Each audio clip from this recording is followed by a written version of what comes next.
সম্যক সম্বুদ্ধ বিরাটময় বুদ্ধের ধর্ম আর বিশুদ্ধ সর্বগুণে গুণান্বিত অনুত্তর পুণ্যক্ষেত্র বুদ্ধের শ্রাবক সঙ্গ এই ত্রিবিধ শ্রেষ্ঠ রত্নকে সর্বপ্রথমে স্মরণ করছি।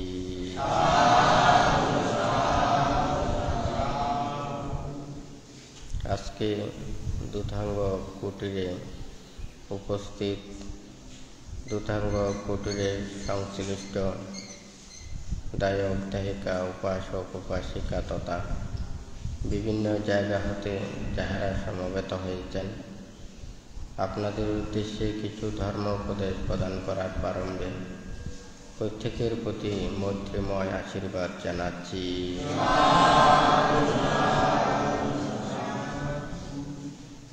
যে ধর্ম আদিতে কল্যাণ, মধ্যে কল্যাণ, পর্যাবসানে কল্যাণ, যে ধর্ম আচরণের মাধ্যমে সকল প্রকার দুঃখ থেকে নিবৃত্তি লাভ করা যায়, সেই ধর্ম শ্রবণের পূর্বে প্রত্যেকে ত্রিরত্নের প্রতি শ্রদ্ধা উৎপন্ন করুন।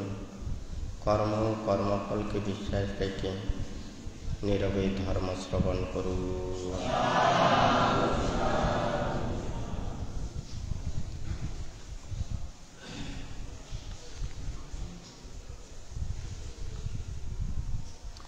বান্তে বর্তমানে যে ধর্ম সম্পর্কে দেশনা দিচ্ছেন, মহাকারণিক তথাগত বুদ্ধির অমৃতময় ধর্মের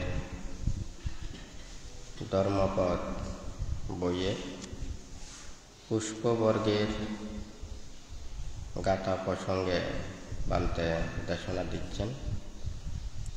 সেই পুষ্পবর্গে বুদ্ধ অনেকভাবে দেশনা দিয়েছেন। আমরা প্রত্যেকেই দেখি ফুলকে সবাই ভালোবাসে। ফুল অনিত্য, সৌন্দর্য। অনেকেই সেই ফুলের বর্ণনা দিতে গিয়ে নানান প্রকারের ব্যাখ্যা করেছেন। কেহ কেহ এই ফুলের মতো সুন্দর জীবন, দুর্লভ মানব জীবনকে প্রতিষ্ঠিত করার জন্য অনেক কিছু বলেছেন। বুদ্ধ নিত্যতা সম্পর্কে দেশনা দিয়েছেন। আমাদেরকে বুদ্ধ যা কিছু উপদেশ দেন,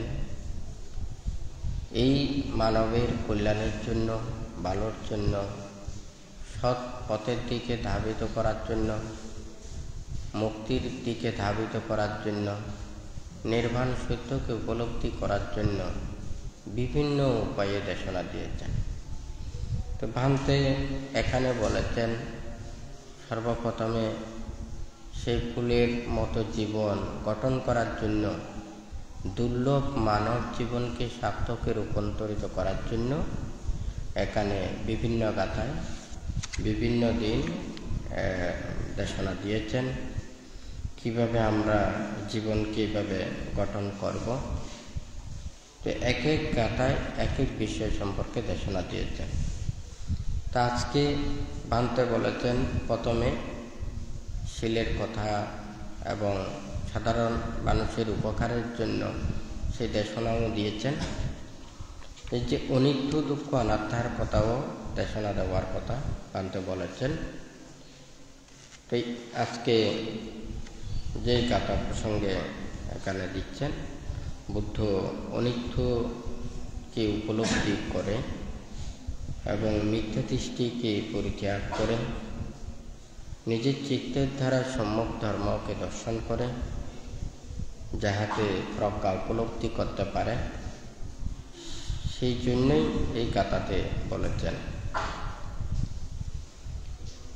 ফেনুপমং কায়মিমং বিদিত্বা মরীচিতমং অভিসম্বুদ্ধানো চৈত্বানমরস পপুপকানি আদাসনং মথুরাজসগচে ফেনুপমং কায়মিমং বিদিত্বং মরীচিধম্মং অভিসম্বুদ্ধানুং চেত্বানমরসঃ পপুপকানি অদহসনং মথুরজসগচ্ছং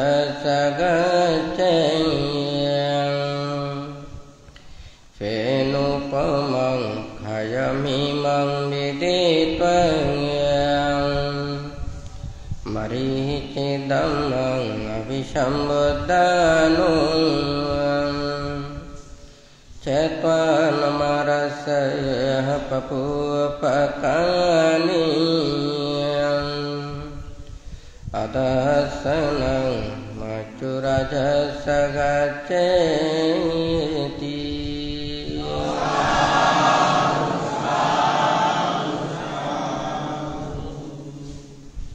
তো এখানে মূলত যারা এই দেহকে নিয়ে উপভোগ করেন তাহাদের জন্য বুদ্ধ এই গাথাটা দেশনা করে নাই। যারা প্রতিক্ষণ অনিত্য দুঃখ অনাত্মার কথা চিন্তা করে, যারা এই জীবনকে সম্যক পথে পরিচালিত করার জন্য চিন্তা করে, যারা এই দুর্লভ মানব জীবনকে সার্থকে রূপান্তরিত করার জন্য চিন্তা করে, এবং যারা এই জীব জগতের যেগুলোর প্রতি মানুষ আসক্তিগ্রস্ত হয়ে নানান প্রকারের অকুশল কর্মে রত থাকে, তাহাদের জন্যই বুদ্ধ এই দেশনা করে নাই। যাহারা মুক্তির কর্মপথে আসতে চায়, এই জীবন আমাদের দুর্লভ জীবন, কারণ এই পৃথিবীতে ৩১ প্রকার লোকভূমিতে যত প্রাণী সত্ত্বগণ রয়েছে, তাহাদের মধ্যে আমাদের মানব লোকে মনুষ্য জন্ম লাভ করা বড় দুর্লভ। এই দুর্লভ জন্ম লাভ করে যারা প্রকৃত সার্থকে রূপান্তরিত করতে চায়, প্রকৃত মনুষ্যত্ব জ্ঞান লাভ করতে চায়, নানান প্রকারের সেই ভোগাসক্তি পরিত্যাগ করে মানুষের কল্যাণের জন্য, ভালোর জন্য, সকল প্রাণীর হিতসুখ কামনায় প্রতিনিয়ত চিন্তা করেন এবং নিজেকে বিশুদ্ধতা রেখে যারা আত্মমুক্তির জন্য চিন্তা করেন, তাহাদের উদ্দেশ্যেই এই গাথাটি দেশনা করেছেন।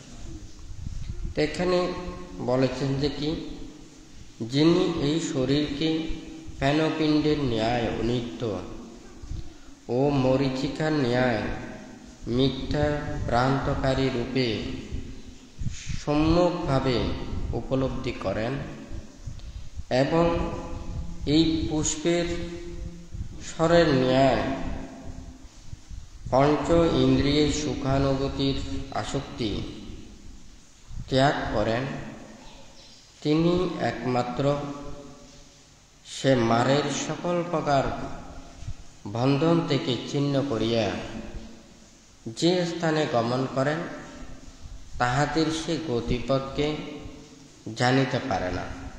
অর্থাৎ সে মারও তাহাদের সেই গতিপথকে, তাহার গমন পথকে সেটা দর্শন করতে পারেন না।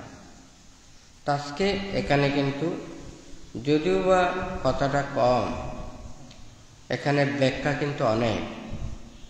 আমরা সবাই জানি ফেনপিণ্ড বলতে একটা সাবানের ফেনা যেমন খুব ক্ষণস্থায়ী, এটা খানিক পরেই যেমন ওটা পেটে যায়, ঠিক তদ্রূপ আমাদের দেহকে ফেনপিণ্ডের ন্যায় অনিত্য চিন্তা করতে বলেছেন। এটা যেমন দীর্ঘক্ষণ থাকে না, আমাদের দেহেরও এটা থাকবে না। আজকে শিশুকাল, কিশোরকাল, যৌবনকাল, এটা আবার প্রতীক পরিবর্তন হয়ে এটা আবার বৃদ্ধতেই রূপান্তরিত হয়। অর্থাৎ প্রতিটা মুহূর্তে আমাদের এই দেহ মনের এটা পরিবর্তন হচ্ছে। এই দেহকে আমরা যদি সেই অনিত্যতা রূপে জেনে সকল প্রকারের সেই আসক্তিকে যদি পরিত্যাগ করি, এই দেহের যে মায়া, মমতা, স্নেহ, বন্ধন এতগুলো যে উৎপন্ন হচ্ছে, মানুষ যাহা কিছু পাপকর্ম করছে এই দেহের জন্য, দেহের সুখের জন্য। কিন্তু আমরা যেই সুখের জন্য এখানে কাজ করছি, এটা যদি পাপ এবং অন্যায় অপরাধ হয়, সেই পাপ অন্যায় অপরাধ জনিত আমার এই দেহকে আবার দুঃখ দেবে।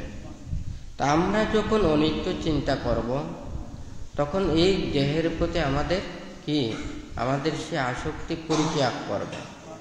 তো সেই জন্য এখানে বলেছেন, পেনপিণ্ডের ন্যায় অনিত্য, মরীচিকার ন্যায় মিথ্যা ভ্রান্তকারী। সবাই হয়তো অনেকেই জানে, যেটা ভুল, মানুষদেরকে মিথ্যা এবং দিগ্ভ্রান্ত করে, সেটা হচ্ছে মরীচিকা, অর্থাৎ যেটা বাস্তবিক নয়।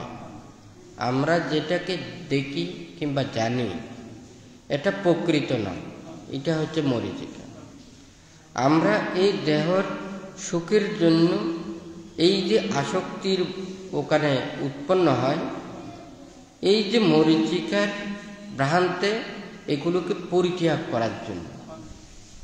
যেমন মনে করেন, আমরা অনেকেই চোখ দিয়ে দেখি, হয় নাকি না? আমরা যা কিছু দেখে যদি আমরা জ্ঞান উৎপন্ন করতে পারি, আমরা প্রজ্ঞা উৎপন্ন করতে পারি, আমরা সত্য পথে চলতে পারি, আরেকজনকে উপকার করতে পারি, আর অপরজনের সে কল্যাণ মঙ্গল আমরা এই চোখ দিয়ে করতে পারি দর্শনজনিত কারণে, হয় নাকি না? কিন্তু আমরা এই চোখ দিয়ে আবার খারাপও করতে পারি, হয় নাকি না? এই চোখের সৌন্দর্যের জন্য মানুষ অনেক কিছু বৈচিত্র্যের জন্য কত পাপ করতেছে, আরেকজনের অন্যায় করতেছে, হয় নাকি না? আরেকজনের কাছ থেকে আত্মসাৎ করতেছে, নিজের সামান্য এই চোখের একটা আত্মতৃপ্তির জন্য, হয় নাকি না? যখন আমরা যদি এই যে একটা জ্ঞান আমরা দর্শন করে আমরা যেটা আবিষ্কার করব, যেটা আমরা অপরজনকে উপকার করব, কল্যাণ করব, যেটা দিয়ে প্রত্যেকের মঙ্গল হয়, তাহলে আমাদের এই চোখটা লাভ করে যদি আমরা ভালো কাজে বিয়ে করি, তাহলে আমাদের প্রত্যেকের জীবন সার্থক হবে। কিন্তু আমরা দর্শন করে যদি আমরা পাপ অর্জন করি, অকুশল অর্জন করি, সামান্য চোখের সেই সৌন্দর্যের জন্য কত প্রাণীকে হত্যা করলাম, কত মানুষকে দুঃখ দিলাম, কত প্রাণীর দুঃখ কষ্ট দিয়ে সব কিছু ধ্বংস করে আমাদের সামান্য চোখের তৃপ্তির জন্য, হয় নাকি না? কানের একটু সৌন্দর্য বর্ধনের জন্য কত প্রকারের রং বেরং শব্দ শুনতেছে, হয় নাকি না? কিন্তু আমরা কি চিন্তা করি, আমাদের এই কান দিয়েও তো আমরা অনেক কিছু অর্জন করতে পারি, ভালো কিছু শুনবো, যেগুলো শুনে আমাদের জ্ঞান উৎপন্ন হবে, প্রজ্ঞা উৎপন্ন হবে, মন থেকে পাপ দূরীভূত হবে। আমরা সেগুলো শুনি, আমরা এগুলো দর্শন করি, তাহলে আমাদেরকে এই মরীচিকা আকর্ষণ করতে পারবে না। আর যদি আমরা এগুলোতে যদি না হয়, তাহলে এই জীবনটা শেষ হয়ে যাবে, শত শত জীবন চলে যাবে।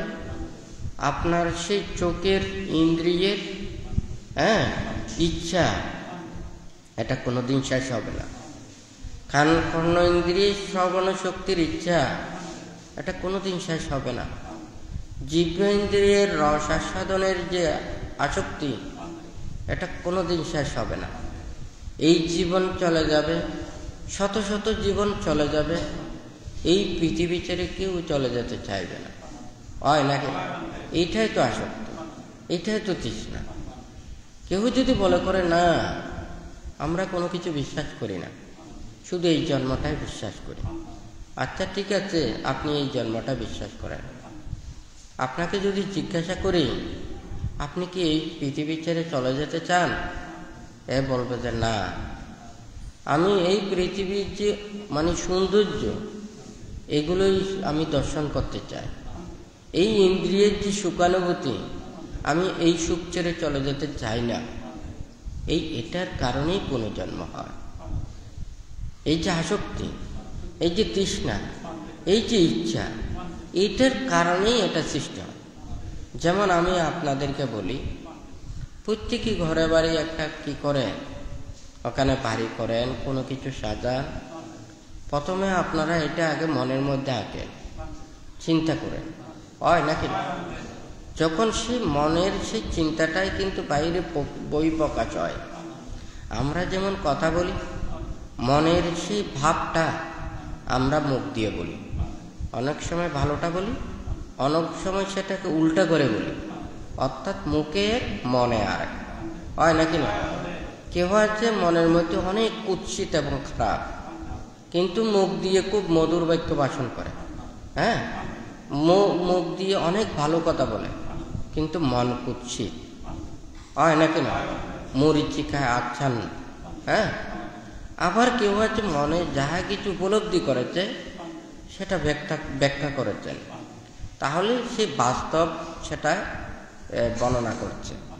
তাহলে আমাদের মনের ভাব প্রকাশের জন্য আমরা বাক্য ব্যবহার করি, আমরা মুখ দিয়ে কথা বলি। আমরা যদি মনে যাহা কিছু আছে সেটা যখন আমাদের মুখ দিয়ে হয়, যতই খারাপ হোক না কেন মানুষ সবাই কিন্তু তাকে ভালোবাসে, হয় নাকি না? সেই মানুষ যতই কিন্তু দেখতে খারাপ হোক না কেন, মন যার পরিষ্কার তাকে কিন্তু সবাই ভালোবাসে, হয় নাকি না? তার মরিচিকা আচ্ছন্ন নয়।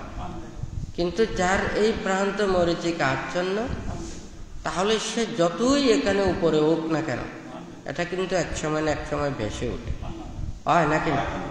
সেই জন্য ভান্ত অনেক সময় দেশনাইও বলেছেন, আমরা তো হয়তো অনেকেই এখানে চা খায়, দুধের চা খায়, ওখানে আয়রনযুক্ত পানিতে যদি এটা চা বানায়, দেখা যাবে যে ওখানে এক কাপের মধ্যে অনেক ওখানে দুধ দিয়ে ঢেলে দিয়েছে, যে কালোটা থাকবে, হয় নাকি না?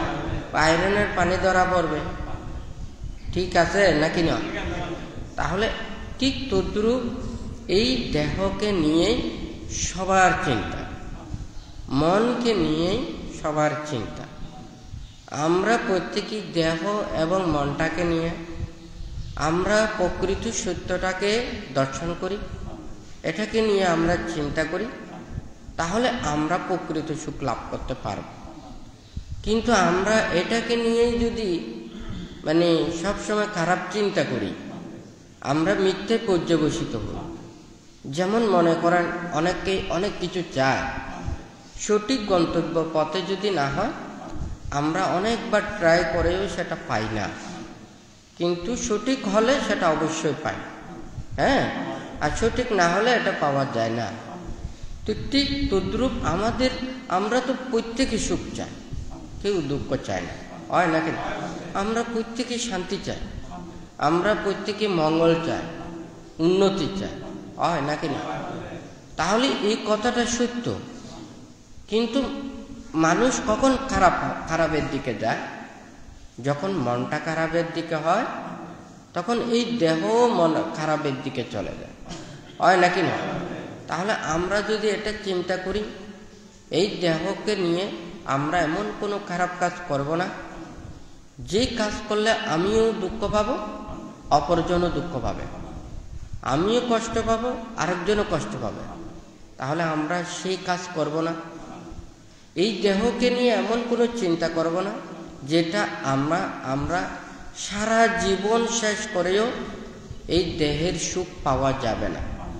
হ্যাঁ, আপনি মনে করেন আমি 24 ঘন্টা নয়, সারা জীবন খেলেও আপনি যে তৃপ্তি মেটাতে পারবেন, এখানে কোনো গ্যারান্টি নেই। হ্যাঁ, আপনি বৃদ্ধ হয়ে যাবেন, তবু আপনার আশা আকাঙ্ক্ষা তৃষ্ণা শক্তি থাকবে, হয় নাকি না? পান্তে ওই যে কিছুক্ষণ আগে যে কথাটা বলেছেন, কেন সত্যগুণ বারে বারে আসে, কেন পুনর্জন্ম হয়, কেন এখান থেকে মুক্তি পায় না?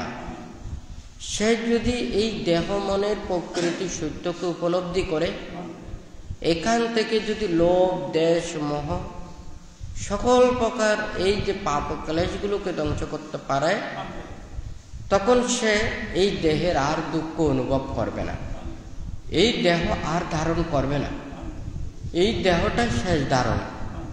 তো এখানে কথায়ও কিন্তু সেই কথাটা বলেছেন, মানে পঞ্চেন্দ্রিয়ের সুখানুভূতি, একটা ফুলের যে আকর্ষণ, মৌমাছি যাবে মধুর জন্য, মানুষ চাইবে সুন্দরের জন্য। এই ফুলের যখন সৌন্দর্যটা নষ্ট হয়ে যাবে, মধু যখন থাকবে না, তখন দেখা যাবে যে ওখানে মৌমাছিও থাকবে না, এই সৌন্দর্য আর কেউ দেখবে না, হয় নাকি? তাহলে ঠিক তদ্রূপ এই দেহের এই যে পঞ্চ ইন্দ্রিয়ের আসক্তি, সুখানুভূতি, এটা যদি অনিত্য রূপে জানেন, এগুলো থেকে মন থেকে যদি পরিত্যাগ করে, তখন সে এটার দ্বারা কোনো পাপ কাজ করবে না, অন্যায় কাজ করবে না। আমরা যদি মনে করি যে এই দেহ মূল্যহীন, এটা ঠিক নয়। এই দেহ মূল্যবান, মানব জন্ম এটা দুর্লভ। বুদ্ধ এমন কোনো বলে না যে আমি আমার দেহকে আমি নষ্ট করব, এই কথাটা বুদ্ধ বলে নাই। আমাদেরকে বলেছেন প্রকৃত মনুষ্যত্ব জ্ঞান অর্জন করতে, মুক্তির জন্য প্রচেষ্টা চালাতে। আমি যে দুর্লভ জন্ম লাভ করেছি, এই জন্মকে যাতে সার্থকে রূপান্তরিত করে, তাহলে প্রত্যেক মানুষের জীবনকে সৎ, ন্যায়, শীল, সমাধি, প্রজ্ঞা প্রতিষ্ঠিত করার জন্য বুদ্ধ উপদেশ দিয়েছে।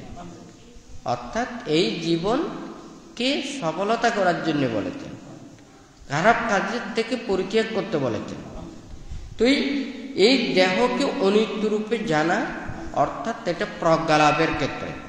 আপনি যদি অনিত্যতা জানেন, কেউ যদি মনে করে যে না, অনেকেই মুক্তি সম্পর্কে ভ্রান্ত চিন্তা করেন, যারা মুক্ত হন, মুক্তির চিন্তা করেন, এরা আমাদের সাধারণ মানুষের জন্য চিন্তা করে না, ভাবে না। ওরা মুক্তি সবসময় ত্যাগের কথা বলে। আমরা সংসারের মধ্যে আছি, আমাদের কাজকর্ম করতে হয়, পরিবার পরিজন দেখতে হয়, নানান কিছু এগুলো আমাদের চাইতে হয়। কিন্তু বুদ্ধ তো এটাতে তো একেবারে পরিত্যাগ করতে বলেছেন তা তো নয়, আপনাকে পাপ পরিত্যাগ করতে বলেছেন, শীল পালন করতে বলেছেন, যে ন্যায় পথে চলার জন্য বলেছেন। কারণ মানুষের মন তো আস্তে আস্তে মুক্তির দিকে যেতে হলে এটা পরিপক্কতা হতে হবে। একটা গাছ যেমন সে কচি গাছ, বছরে বছরে বড় হয়ে যেমন ওখানে হাড়টা শক্ত হয়, তখন ওই শক্ত কাঠ দিয়ে অনেক কিছু করলে এটা দীর্ঘস্থায়ী হয়। মানুষের মনকেও এইভাবে তো শক্ত করতে হবে, হয় নাকি না? এটা ত্যাগ চেতনা এমনি বললে হবে না, এটা আস্তে আস্তে বাড়াতে হবে, একদিনে সম্ভব নয়। তো ঠিক তদ্রুপ মানুষের সাধারণ মন থেকে আস্তে আস্তে আস্তে আস্তে সে যাতে উন্নতর দিকে যায়। যেমন যদি কেহ যদি গৃহকুলে থাকে, এটা তো ব্রহ্মচর্য জীবনে সবাই পারে না, তাহলে গৃহকুলের থেকে উনি মুক্তির কর্মপথেরও পথটা আস্তে আস্তে মানে কমাতে পারে। ওটার চিন্তাটা মাথায় রাখতে হবে, আমাদের প্রত্যেকেরই মুক্তি লাভ করতে হবে। কারণ যদি বলেন যে এই প্রাণীকুলে সুখ, তাহলে তির্যক প্রাণীরাও তো দিনে রাতে সুখ করতেছে, হয় নাকি না? এই ইন্দ্রিয় সহজাত সুখ উপভোগ করতেছে না, চোখ, কর্ণ, নাসিকা, জিহ্বা, কায়, হয় নাকি না? তাহলে আমি মানুষও করলাম, অন্যান্য তির্যক প্রাণীও করলাম, তো পার্থক্য কি? আমাদের রূপটাই শুধু পার্থক্য। জ্ঞান, শীল, সমাধি, প্রজ্ঞা কোনো কিছু ওখানে নেই। তাহলে তো আমরা তো শুধু মানুষের রূপ পেলাম, কিন্তু প্রকৃত মনুষ্যত্ব জ্ঞান লাভ করতে পারি না। তাহলে আমরা মানুষ কখন হব?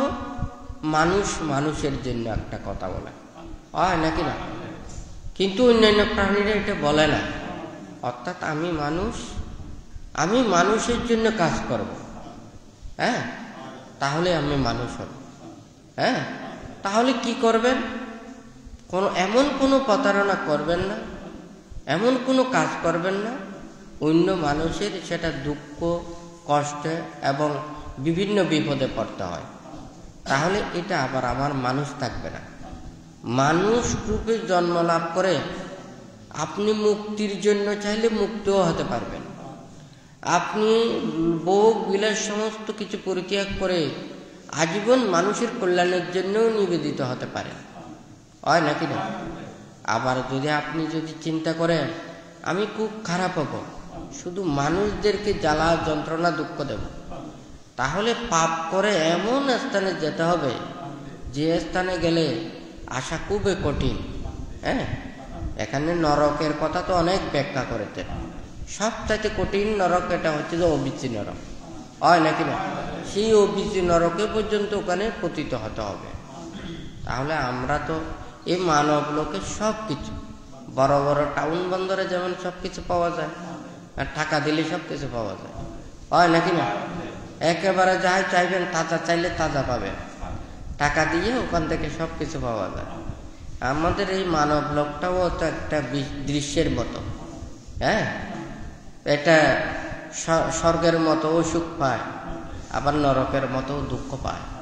মানুষের মতো নানান প্রকারের সুখ দুঃখে, নানান ধরনের কষ্টের, এগুলো সব কিছু দেখা যায়, হয় নাকি না?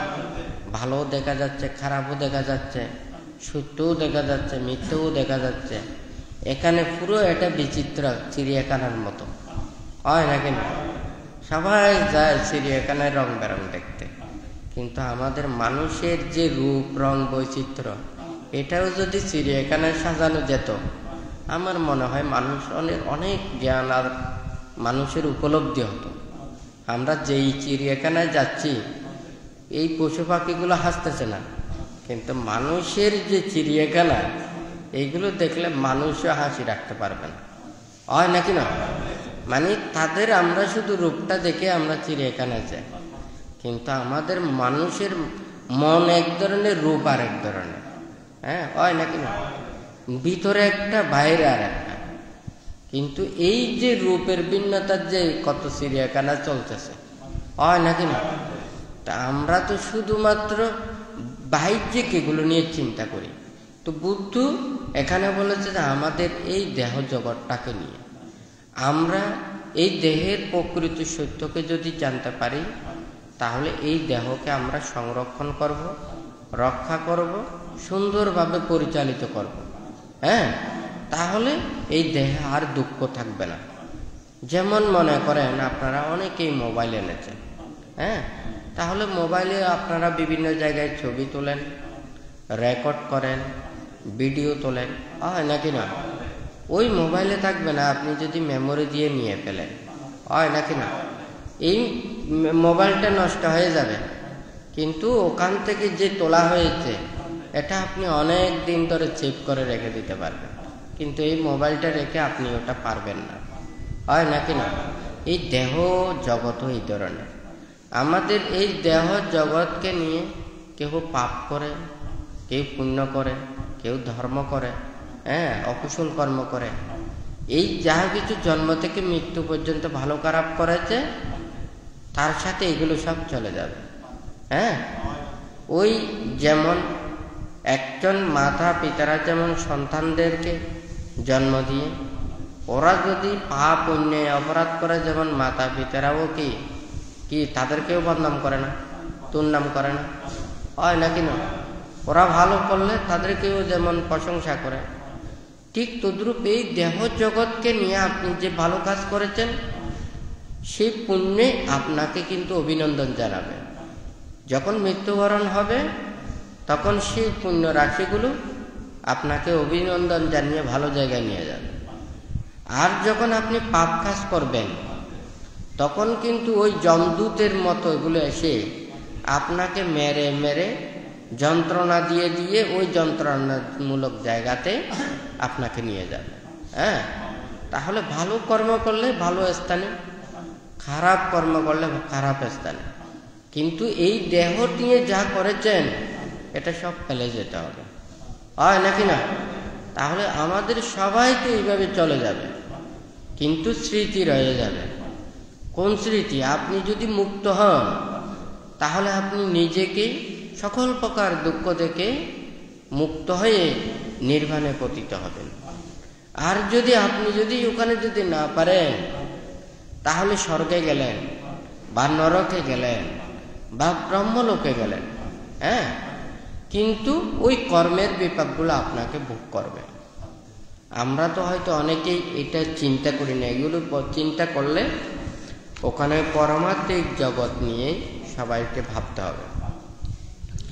যেমন আমরা যখন স্কুলে লেখাপড়া করি, যারা সায়েন্সের ছাত্র, যারা সায়েন্স নিয়ে গবেষণা করে, যেমন মনে করেন ওখানে অনেক কিছু, ওখানে পরীক্ষা নিরীক্ষা করতে হয়, ল্যাবের সরঞ্জামগুলো থাকতে হয়, যেগুলো দিয়ে ওগুলোকে নির্ধারণ করা যায়। আমরা হাত দিয়েও পারি না, এটা জিভে দিয়েও পারি না, এমনি চোখ দিয়েও পারি না। ওখানে যন্ত্রপাতি দিয়ে ওখানে পরীক্ষা নিরীক্ষা করে এইগুলোকে প্রমাণ করতে হয়। তো এটা যেমন বিজ্ঞানের জগতে রূপগুলোকে পরীক্ষা করে, ঠিক তদ্রূপ ওখানে আধ্যাত্মিক জগতের জন্য এটা চিত্ত এবং মনোজগতে যেতে হবে। হ্যাঁ, এটাও আর একটা জগৎ। এটা হচ্ছে যে সাধনাময় জগৎ, ধ্যানময় জগৎ, চিত্তকে নিয়ে, মনকে নিয়ে গবেষণার জগৎ। আমরা যেমন এখানে যেমন বিভিন্ন এই যে প্রাকৃতিকের যা কিছু রয়েছে, যেমন মনে করেন নেটওয়ার্ক এখান থেকে এখানে যাচ্ছে, আমরা খালি চোখে দেখতে পাচ্ছি না। এটা বায়ুর স্তর দিয়ে যেভাবে যাচ্ছে, হ্যাঁ, তারপর হচ্ছে যে মনে করেন ভাইরাস, বিভিন্ন ভাইরাস, যেমন ব্লুটুথ, এটাও একটা ভাইরাস। যে ব্লুটুথ ভাইরাসটা এতটুকু পর্যন্ত কি ওঠার শক্তি আছে, আরো বড় বড় যেগুলো ভাইরাস আছে অনেক দূর পর্যন্ত এটা কি করতে পারে, কানেকশন করতে পারে। তাহলে এই ছোট ছোট ক্ষুদ্র ক্ষুদ্র জীবাণু, এগুলো দিয়ে, এগুলোর ক্ষমতা দিয়ে বিভিন্নভাবে অনেক কিছু আমরা দেখতে পাচ্ছি, হয় নাকি? আমরা কিন্তু চোখ দিয়ে নয়। এগুলো যেমন গবেষণা করে ওনারা অনেক কিছু আবিষ্কার করেছেন, অনেক কিছু শিক্ষা দিচ্ছেন। এই মন চিত্তও এটা গবেষণার বিষয়। হ্যাঁ, আমরা এখানে অনেকেই অনেক কিছু চিন্তা করি। আচ্ছা, মন থেকে যদি এই পাপ, অন্যায়, অপরাধ, হিংসা, বিদ্বেষ, লোভ, দেশ, মোহ, হ্যাঁ, সবাই যদি মন থেকে দূরীভূত করত, আর পৃথিবীতে অশান্তি থাকতো, দুঃখ থাকতো, এত যুদ্ধ থাকতো, এত মারামারি থাকতো। এখন মানুষের এত ভয়, এত মানুষেরা কষ্ট পাচ্ছে, তাহলে আমরা মনটাকে শুদ্ধ করছি না। আমরা বাহিরের দিক থেকে অনেক সভ্যতা, অনেক সৌন্দর্য, সংস্কৃতিকে বন্টন করছি, কিন্তু আমাদের মনের ভিতরে যে একটা বড় কিছু আছে, যেটা আমাদের ভিতরে রয়েছে, এটাকে আমরা শুদ্ধ করছি না। অর্থাৎ বাইরের দিক থেকে সবাই মুক্ত, কারণ ভিতরেরটা দেখতেছে না তো।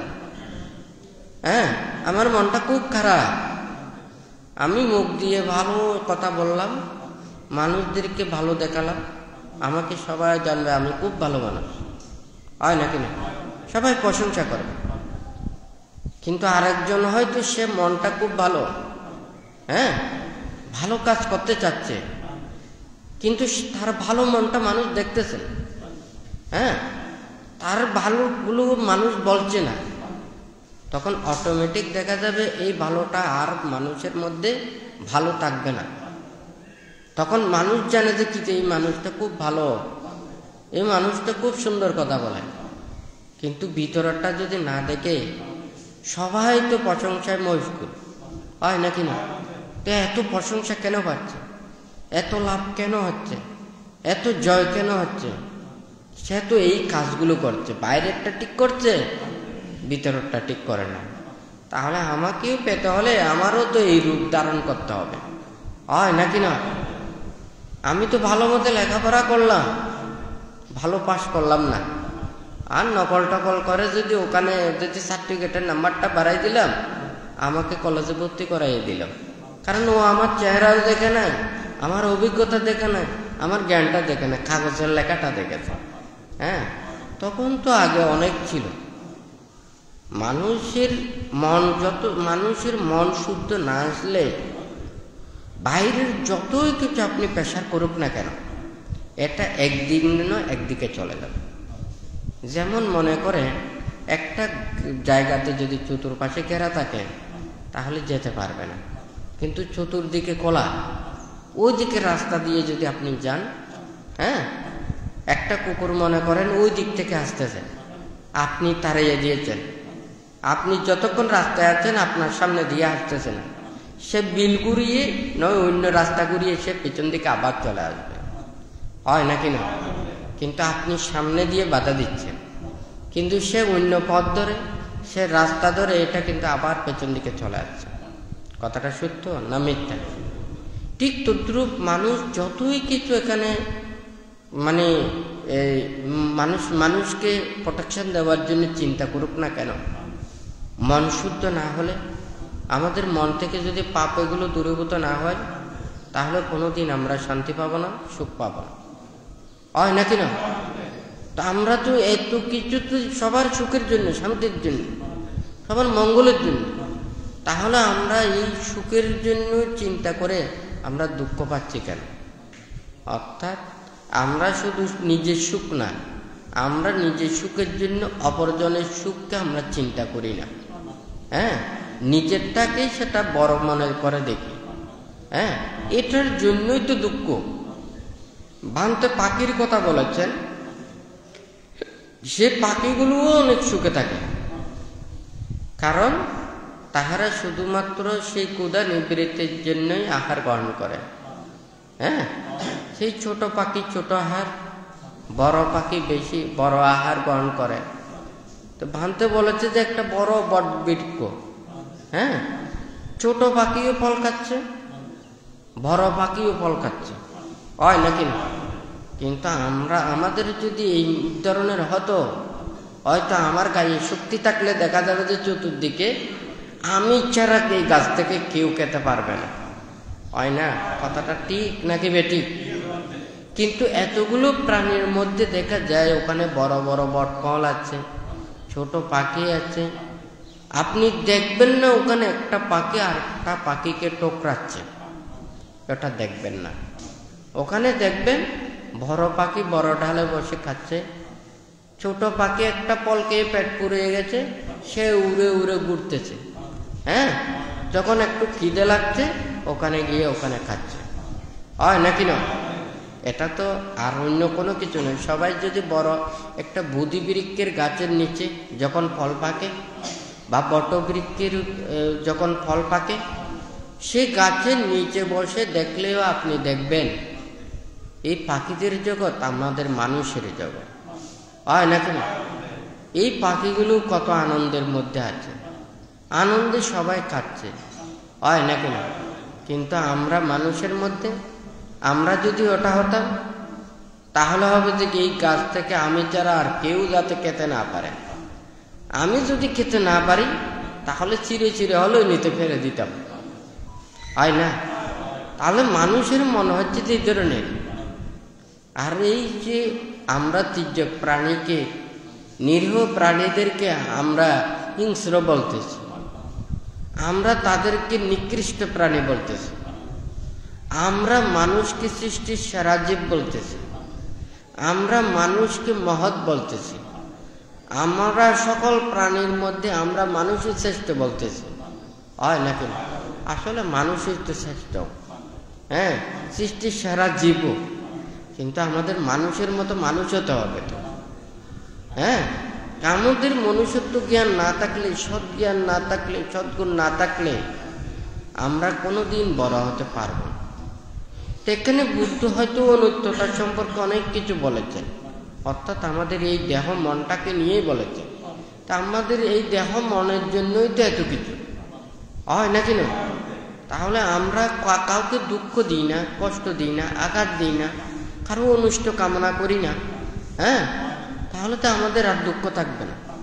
কিন্তু আমাদের মনের খোরাক তো অনেক বড়।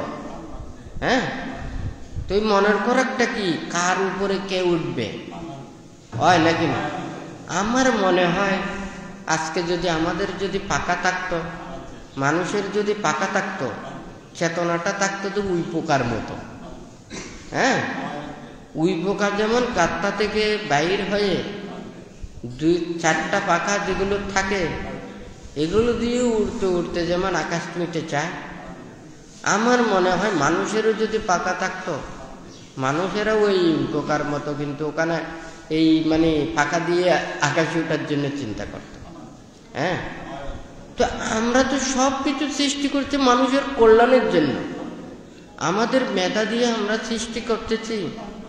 এগুলো যখন মানুষের যখন প্রতারিত হয়, মানুষ যখন কষ্ট পায়, তাহলে কি আমরা কিঞ্চিত মাত্র কি দোষ হবে না? হ্যাঁ, দোষ তো হবে। আমি তো সৃষ্টি করেছি বিধায় ওরা আজকে এত মানে কষ্ট পাচ্ছে, হয় নাকি না? সেই জন্য আমাদের মনটাই সর্ববৃহৎ এবং সবচেয়ে মঙ্গলময় হচ্ছে যে মনটা। আমাদের মন থেকে হিংসা, বিদ্বেষ, পাপ, অকুশল চেতনাগুলোকে, লোভ, দেশ, মোহকে ধ্বংস করার জন্য বুদ্ধ উপদেশ দিয়েছেন। অর্থাৎ একটা ফুলের যেমন পান্তা বলেছে, একটা হচ্ছে মধু, আরটা হচ্ছে সৌন্দর্য। এই দুইটা যখন চলে যাবে, এই ফুলের প্রতি যেমন আর আকর্ষণ থাকবে না। আমাদের মনেরও যখন লোভ, দেশ, মোহ, হিংসা, বিদ্বেষ এগুলো যদি আমরা পরিত্যাগ করি, আমরা এই দেহের সুখের জন্য যাহাতে অতিরঞ্জিত না করে, এই দেহকের জন্য আমরা যাতে পাপ না করি, হয় নাকি না? তাহলে এই দুইটা জিনিস যদি পরিত্যাগ করে, তো এখানে কি বলে আদাসানা মাচুর আদাসা গাচ্ছে, তাহলে কায়ক নিত্যতা রূপে জেনে এবং এই পঞ্চ ইন্দ্রিয়ের এগুলোর সমস্ত আসক্তি পরিত্যাগ করে এবং মনের যে মিথ্যে দৃষ্টি রয়েছে এগুলোকে যদি আমরা পরিত্যাগ করতে পারি, দেহ মনের প্রকৃতি সত্যকে যদি উপলব্ধি করতে পারি, তাহলে আমরা যেই স্থানে অবস্থান করব সেই স্থানকে কি ওখানে বা এই যে মৃত্যুরাজ, হ্যাঁ, তাহলে আমাদেরকে দেখবে না। অর্থাৎ আমরা অমরত্ব স্থানে লাভ করব, যে স্থানে গেলে আমাদেরকে মৃত্যু ডেকে আনতে পারবে না, হ্যাঁ, আমাদেরকে ধ্বংস করতে পারবে না, মার রাজও আমাদেরকে দর্শন করতে পারবে না। হ্যাঁ, তাহলে সেই স্থানে আমরা অবস্থান করতে পারবো, হয় নাকি না? তাহলে প্রত্যেকে সুখ পাবে না, হয় নাকি না? তো ভ্রান্তিও চিন্তা করে, হয়তো অনেকেই বলবে, হ্যাঁ, এখানে আমি বললে কোনোদিন এটা হবে না, কারণ আমি দিতে পারবো আপনাদেরকে উপদেশ, আমি মনের কথা বলতে পারবো, চিত্তের কথা বলতে পারবো, প্রজ্ঞার কথা বলতে পারবো, হয় নাকি না? শীলের কথা বলতে পারবো, জ্ঞানের কথা বলতে পারবো। আমি তো এখানে রাজ্য শাসন করতে পারবো না, আমি তো মানুষদেরকে দমন করতে পারবো না, এটা আমার কর্ম নয়।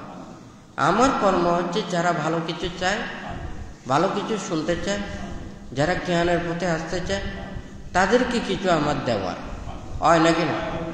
অর্থাৎ ভালো মানুষকে শিক্ষা দিতে পারেন, ভালো মানুষকে নিয়ন্ত্রণ করতে পারেন, কিন্তু খারাপ মানুষকে পারেন, হয় নাকি না?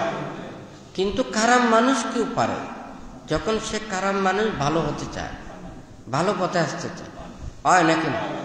কিন্তু একটা রাজ্যে যখন থাকে, ওনারা তো শুধু ভালো মানুষকে পারেন না, সব মানুষকেই অনুশাসন করতে হয়, ভালো খারাপ, হয় নাকি না?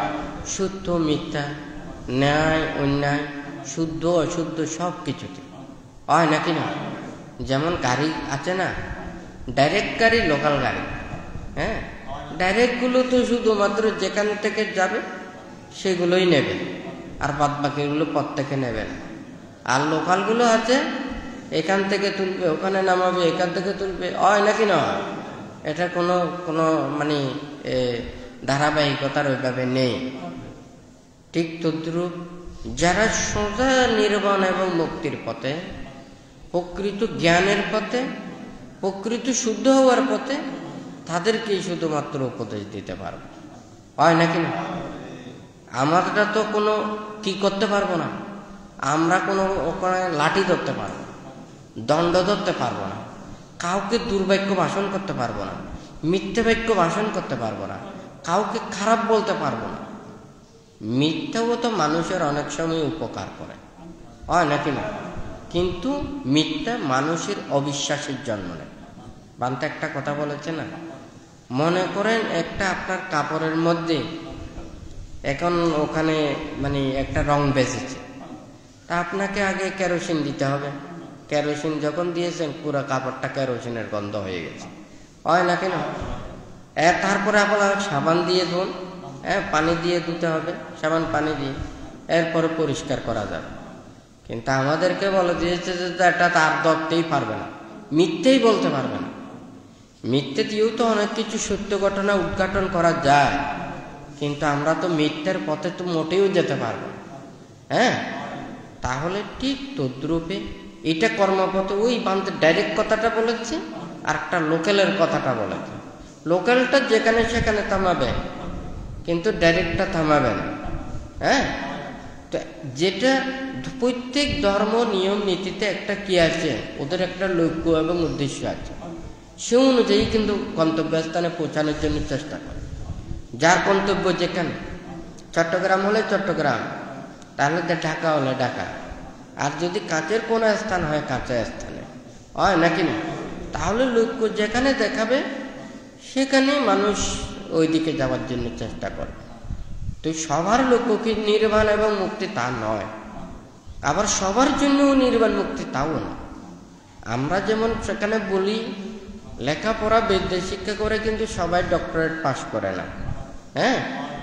তাহলে আমরা যদি এটা বলি শুধু ডক্টরেটাই শিক্ষিত আর অন্য কেউ শিক্ষিত নয়, তাহলে প্রাইমারি স্কুল মাস্টার না থাকলে কোনোদিন আর ডক্টরেটও আর জীবনে আসবে না, হয় নাকি না? তাহলে প্রাইমারি যারা শিক্ষা দেয় তারা কিন্তু ডক্টরেট মাস্টাররা শিক্ষা দেন, পাস করা নয়, হয় নাকি না? তাহলে যদি ওইখানে যদি মনে করেন প্রাইমারি স্কুলের ছাত্রকে পড়ানোর জন্য যদি মাস্টার না থাকে, তাহলে কি হয়ে যাবে? তাহলে আর ডক্টরেট পাস আসবে? কারণ প্রাইমারি পাস করবে না, হাই স্কুল পাস করবে না, তাহলে তো কলেজ আর বিশ্ববিদ্যালয়ে যাওয়ার কথা হবে না, হয় নাকি না? তাহলে যদি আমরা যদি শুধু ডক্টরেট পাসকে শিক্ষিত বললাম, ওরা শিক্ষিত না। প্রকৃত শিক্ষিত আমরা যদি জ্ঞানের শিক্ষা গ্রহণ করি, কারণ কোনো শিক্ষা খারাপ না। আপনি প্রাইমারি শিক্ষায় আপনি যত বেশি, ওখানে জ্ঞানটা আপনার বেশি। হাই স্কুলে পড়লে আপনার জ্ঞান ভালো চেতনা এটা আরো বাড়তে হবে, তার সাথে কলেজে গেলে আরো বাড়তে হবে। কিন্তু আমরা তো শক্তি পেলে, আমাদের দক্ষতা পেলে, আমাদের গুণ পেলে আমরা কিন্তু এটা ধৈর্য ধরে থাকতে পারি না। আমরা অপব্যবহার করি, জ্ঞানকে অপব্যবহার করি, আমাদের মেধাকে অপব্যবহার করি। আমাদের ভালো হবার জন্য শিক্ষাটাকে কিন্তু ওখানে শিক্ষাঙ্গনে খারাপটা না, কিন্তু আমরা ওই ভালো শিক্ষা গ্রহণ করে আমাদের মনটা খারাপ দিকে পরিচালিত করে, মেধাকে খারাপ দিকেই যখন এটা চালায়, তখন কিন্তু আমরা ক্ষতিও বেশ করি, হয় নাকি না? একজন অশিক্ষিত মানুষ খারাপ কাজ করবে সামান্য, কিন্তু মেধাবান শিক্ষিত মানুষ যদি খারাপ হয়, সে কিন্তু আরো বেশি ক্ষতি করবে, হয় নাকি না? অশিক্ষিত মানুষ আপনার বাড়িতে চুরি করলে সে ব্যাঙে গর্ত করে, ওই পুরানাগুলো ছিল না, ওই গাত্তা করে, তারপর দেওয়াল আস্তে আস্তে কেটে এইভাবে। কিন্তু এখন তো প্রযুক্তি তো অনেক কিছু, হয় নাকি না? টাস করে চলে যাবে, ওখানে বেশিক্ষণ লাগবে না, নীরবে সবকিছু শেষ হয়ে যাবে। তো ঠিক তদ্রুপ মনটা শুদ্ধ না হলে পৃথিবী কোনোদিন এটা শান্তি, প্রকৃত সুখ শান্তি হবে না। আমাদের মন শুদ্ধ হতে হবে, কারণ এই পৃথিবীতে আমাদের জন্য যা কিছু আছে, অনেক কিছু আছে। অন্যান্য প্রাণীদের জন্য অতগুলো নেই। ওরা অসুখ বিসুখ হলে তো ওদের কোনো হাসপাতাল নেই, এত চিকিৎসা নেই, এত কিছু ব্যবহার নেই। কিন্তু আমরা তো শারীরিকভাবেই অনেক কিছু পাই, আমরা মনের জন্যও তো অনেক কিছু পাই। এত কিছুর পরেও কিন্তু আমাদের মনের মধ্যে কিন্তু একটা তৃপ্তি মিটতেছে না। এত সুখের মধ্যে আমাদের সান্ত্বনা নেই, আমাদের স্বস্তি নেই। তাহলে আমাদের মনটা যখন আরো যদি খারাপ হয়ে যায়, এখন মানুষের চিন্তাটা যদি এই ধরনের হয়, আমার ইচ্ছেটা হচ্ছে মানুষকে শুধু যন্ত্রণা দেওয়া, দুঃখ দেওয়া। আমি যন্ত্রণা দুঃখ দিলে আমি মানুষদেরকে আরো বেশি প্রশংসা পাই, হয় নাকি না? যারা প্রশংসা করেন, যারা সহযোগিতা করেন, সেই জন্য বলে যে অন্যায় করে এবং যে অন্যায় সহে সম অপরাধ, সাহায্যকারী সম অপরাধ। এটা বলার অর্থটা কি? মানে যে সাহায্য করেন সেও কিন্তু অপরাধী হয়, কারণ ওর সাহায্য না পেলে সে অপরাধও কম করবে, তার সাহায্য পেলে অপরাধও বাড়বে, হয় নাকি না? এটা শুধুমাত্র দেশ সমাজ ক্ষেত্রে না, ধর্মক্ষেত্রেও কিন্তু সেই ধরনের। একজন কেউ যদি ওখানে ধর্ম অন্যায় অপরাধ করে থাকেন, তাকে যারা সহযোগিতা করবে, তাকে যদি সহায়তা করবে, সেও কিন্তু কোনো অপরাধী হয়ে যাবে। তো যাই হোক, এখানে সবাইকে এটা মানতে বলছে, যেহেতু এখানে ধর্ম দেশনার ক্ষেত্রে মানে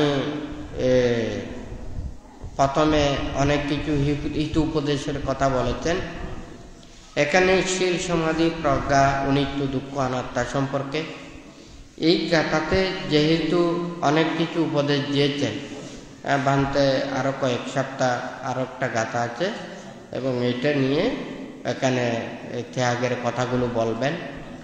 কারণ মন যতদিন পর্যন্ত এই ত্যাগের দিকে না আসবে, সংযমতার দিকে না আসবে, মানুষের মধ্যে ক্ষমা, ধৈর্য, সন্তুষ্টি এটা না থাকলে আমরা কোনোদিন সারা জীবন বরেই তুললেও প্রকৃত তৃপ্তি লাভ করতে পারবো না।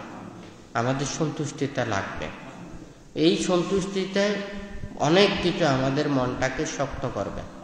তো অনিত্য এটা ভাবা অর্থ কি? যেমন অনিত্য জ্ঞানটা উৎপন্ন করতে পারলে আমাদের মনের টেনশনটা অনেক কিছু চলে যায়। আমরা মনটাকে শান্ত করতে পারি। সব কিছু পরিবর্তনশীল। এই দুঃখও একদিন চলে যাবে, এই সুখও চলে যাবে। আমি যখন দুঃখ পাই, কষ্ট পাই, আমরা খুবই এটা বিরক্ত বোধ করি। যখন সুখ পাই আমরা এটাকে ছাড়তে চাই না। কোনো কিছু লাভ পেলে ছাড়তে চাই না, কোনো কিছু পেলে পথ পেলেও ছাড়তে চাই না। আমরা যদি এটা চিন্তা করি, আমাদের সুখ একদিন চলে যাবে, আমার দুঃখও একদিন চলে যাবে, আমার পথও একদিন চলে যাবে। হয়তো এটা কিন্তু যে অনিত্য, এটাকে আমি চিন্তা করলে তখন আমার সেই রাগ, ক্রোধ, বিদ্বেষ, হিংসাটা থাকবে না। অর্থাৎ দুঃখের প্রতি আমি বিরক্ত বোধ করব না, আমি সুখের প্রতিও আহ্লাদিত হব না। আমি এগুলোকে অনিত্যতা জেনে আমি যখন যেটা সুখ পেয়ে তাহাতেই সন্তুষ্ট হয়েছি, দুঃখ পেলেও আমি কিন্তু বিরক্ত হচ্ছি না।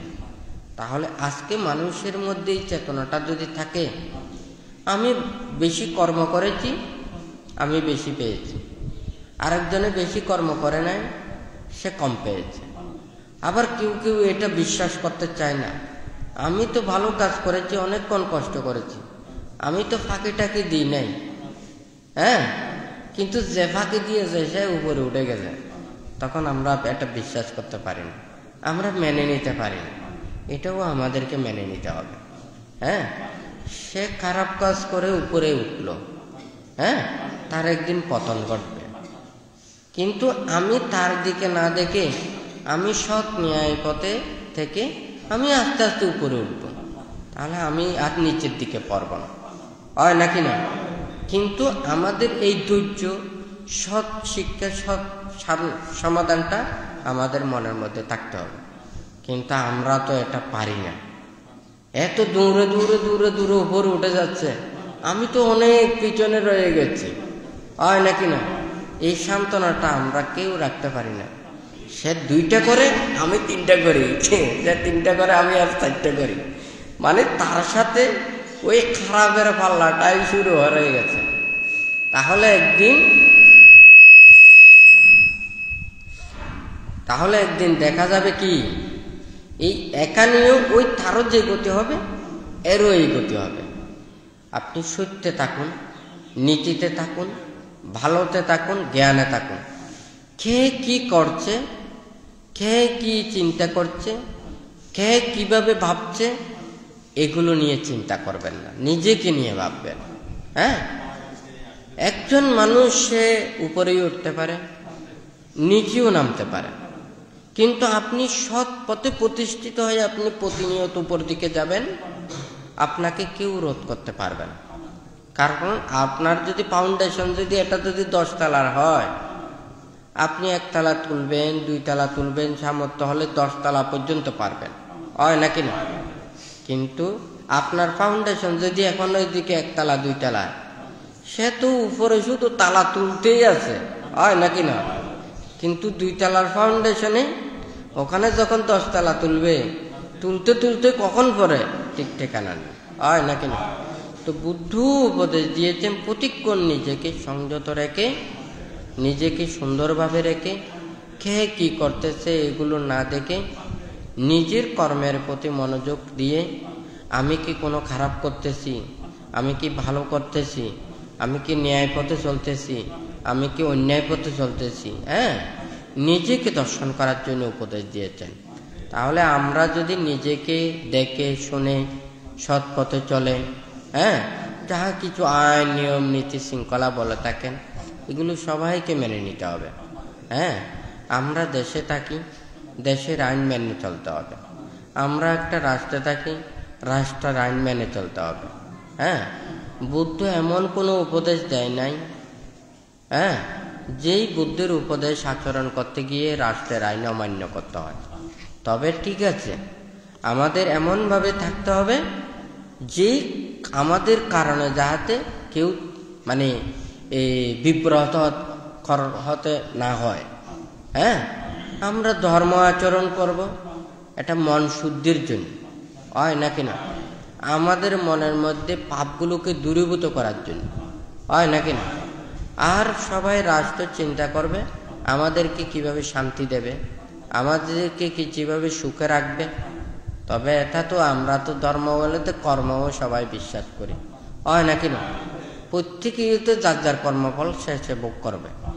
আমি তো আমার নিজের কর্মের দাতা, নিজের ভোক্তা, হয় নাকি না? আমি অন্য কর্মের দাতাও না, ভোক্তা না। যে অন্যায় করবে সে ফল ভোগ করবে, হয় নাকি না? এখন আমি যদি চিন্তা করি সে অন্যায় করছে, আমি তাকে শাস্তি দেব, তাহলে তো কথাটা তো ঠিক নয়। তাহলে এটা দিতে করলে হয়তো আমি তো পাপ সৃষ্টি করব, তার প্রতি আমার রাগ ক্রোধ বিদ্বেষ হিংসা উৎপন্ন হবে, তাহলে সেটা আর ধর্ম থাকবে না। সবসময় এটা ধর্ম শিক্ষা দেয় প্রত্যেকে নিজেকে সৎ ন্যায় পথে পরিচালিত করার জন্য। যারা ধর্ম আচরণ করে তাদেরকেও কিন্তু ধর্মপথে একত্রিত থাকতে হয়। তো ধর্ম শুধু আপনাকে শুধু নিজেকে সুখ করার জন্য তাও তো না। যারা ধর্মপ্রাণ মানুষ আছে, ধর্মবাহী যারা মানুষ আছে, তারা যদি বিপদ আপদে পড়ে, যারা অন্যান্য মানুষ আছে তারাও যদি বিপদ আপদে পড়ে, এটাও তো দেখতে হবে। আমি ভালো মানুষ হলে সবার জন্য ভালো কামনা করব। আমি ধর্ম যদি চিন্তা করি, ধর্মপ্রাণ মানুষের সাথে আমাদের আন্তরিকতা লাগবে, একত্রিত লাগবে। একটা নৌকা আছে, এখন নৌকাতে যেতে হলে ওখানে 4টা পই একসাথে বাইতে হয়। কিন্তু ওখানে যদি মনে করেন আমি একজনে একা যদি পই বাই, তাহলে কোনো ওই নৌকার যাওয়া যাবে না। তাহলে ওখানে ঠিক তদ্রুপ ধর্ম যাত্রার ক্ষেত্রেও এককভাবে কেউ ধর্মপথে যেতে পারে না। সবারই এখানে একত্রতা লাগে, আন্তরিকতা লাগে, সহযোগিতা লাগে।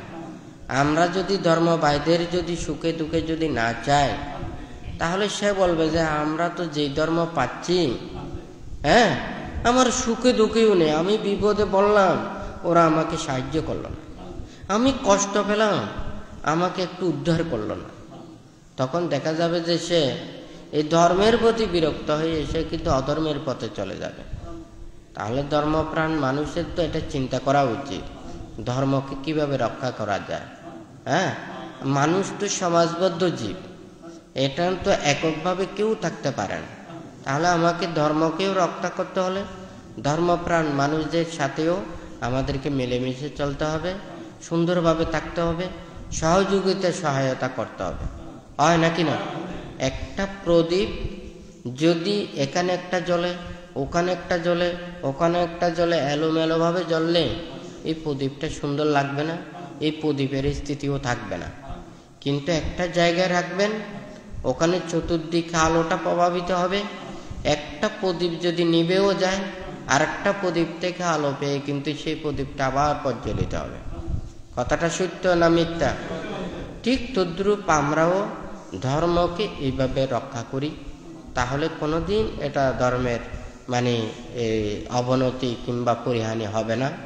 তো প্রত্যেকে শীল প্রতিপালন করবেন, ধর্মপথে চলবেন, প্রত্যেক মানুষের শান্তি কামনা করবেন, সুখ কামনা করবেন, কারো প্রতি হিংসা উৎপন্ন করবেন না, কারো প্রতি কোনো দুঃখ কামনা করবেন না। সকল প্রাণীর প্রতি মৈত্রী চেতনা রাখলে আমরা যদি ক্ষমা করতে পারি, সকল প্রাণীর মঙ্গল কামনা করতে পারি, আমাদের মনের মধ্যে সেই প্রীতি আনন্দ সুখ যদি আমরা লাভ করি, সেই সুখকে কেউ বঞ্চিত করতে পারবে না। তো প্রত্যেকে সৎ কুশল কর্ম সম্পাদন করে, শীলাদি কর্ম সম্পাদন করে, ভাবনাদি কর্ম সম্পাদন করে, প্রজ্ঞার কর্ম সম্পাদন করবে, সকল প্রাণীর প্রতি মঙ্গল এবং মৈত্রী প্রদর্শন করবেন এবং বুদ্ধের কাছে আশীর্বাদ প্রার্থনা করে প্রত্যেকে 3 বার সাধুবাদ প্রদান করুন।